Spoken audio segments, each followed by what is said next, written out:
Brand new programming on Unity Radio Online. This is Unity Radio Online, and you're joined here with presenters Drifty and Emma Francis. Right now we're joined by Godwin Lawson's mother. How are you doing? I'm very well, thank you. So we're at the foundation today, Godwin Lawson Foundation. Could you tell us a bit about that? Okay, so today is Godwin Lawson Memorial Tournament, and Godwin Lawson Foundation was set up in 2010, just after Godwin died. And the aim of the foundation is to tackle knife crime using sports and encouraging young people to acknowledge their skills and talents and helping them to overcome any barriers. So it started 4 years ago, right?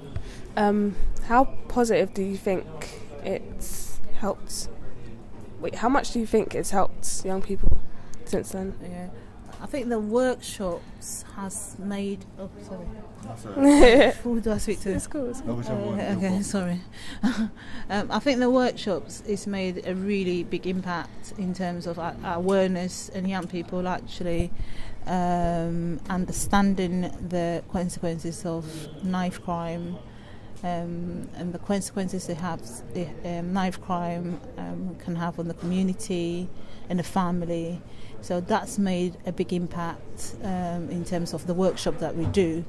The other impact that is made is actually the memorial tournament that we have on a yearly basis, that we actually try to encourage young people from different postcodes to just come and enjoy football and build their team spirit and break down any barriers that they've got. And finally, one positive thing that's come out this year is the Peace Ambassadors. So we have got a group of young people together who are going to be peace ambassadors for the local community and just helping to build peace in the local community. And Tottenham are actually supporting those young people, so that's good. Do you think if more young people was to participate in the foundation itself, knife crime will be down? I think definitely. I think the more young people that we get to engage positively, and the more young people that we teach, then obviously they would have an awareness and they would know the consequences, and hopefully, inevitably, they wouldn't go carry a knife or join gangs, because they will be able to see a better pathway and they will know their skills and talents, and hopefully they will follow those. So the whole point of holding the knife and stuff, what do you think is the real issue for why youngsters feel the need to actually carry one? I think there's so many various reasons why young people choose to carry a knife. I have actually interviewed quite a lot of people, and some people carry a knife for security, safety. Some people carry a knife because their friends are carrying knives. Some people carry knives for protection. There are so many different reasons why young people may decide to carry a knife. So I think the most important thing to do and the most important thing to address is to actually finding out why they're carrying a knife, and then we can actually have a look at how we can actually help them. So a lot of people actually consider it to be influences such as either family background, older brothers, peer pressure, the environment they live in, even music stars. What's your view on that? Ooh. Say that again, sorry. My mind just went to him. It was, do you think a lot of people are influenced by the environment they live in, older brothers, siblings, family background, or music superstars? Yeah. I think it all plays they all play a role. So, for example, if there are older siblings, then the young people are older siblings carry a knife, then a younger sibling is at risk of carrying a knife. And if they are in an environment whereby carrying a knife is seen as normal, and then they are prone to carry a knife because they don't see any problem with it. The other thing that you mentioned was the media, which some people see the media as glamorizing violence, and sometimes some of the videos are quite aggressive, and young people look at those and then they pick up on some of the things and want to reenact on what they see.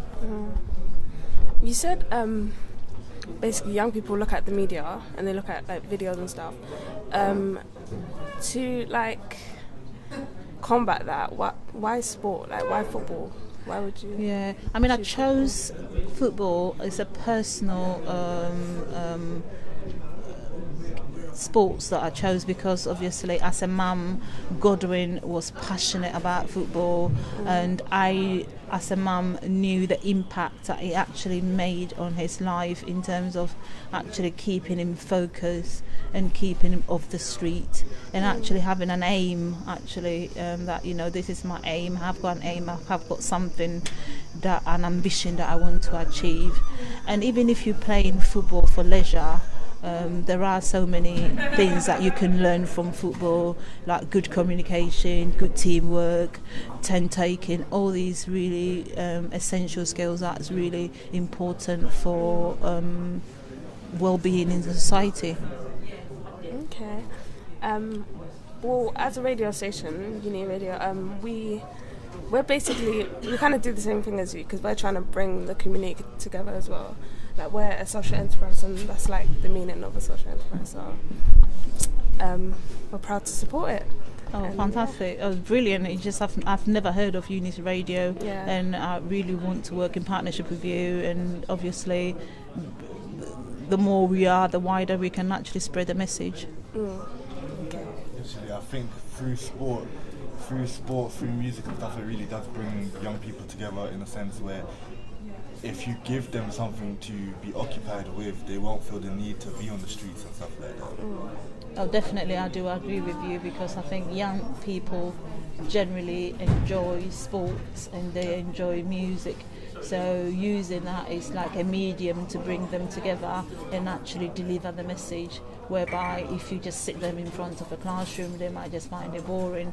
But if you actually encourage them that, all right, you know, you're going to play sports, which most young people really enjoy playing sports. So it's a medium of actually bringing them together and then delivering the message to them.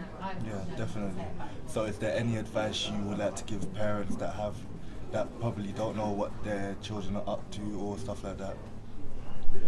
I think as a parent, communication is the key. It's just really talking to your children and finding out where they are.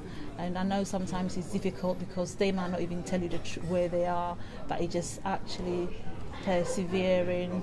And if you are really struggling as a parent, there are help out there. You don't have to go through it alone. There are really a lot of network out there. There's a lot of support groups out there that could actually help you and your children overcome the difficulties. Yeah, well, this is Uni Radio here, and you heard it here first on Uni Radio Land. Thank you for having an interview with us. Thank you. It's been a pleasure having you. It's a pleasure knowing about your radio station. Thank you. Brand new programming on Unity Radio Online.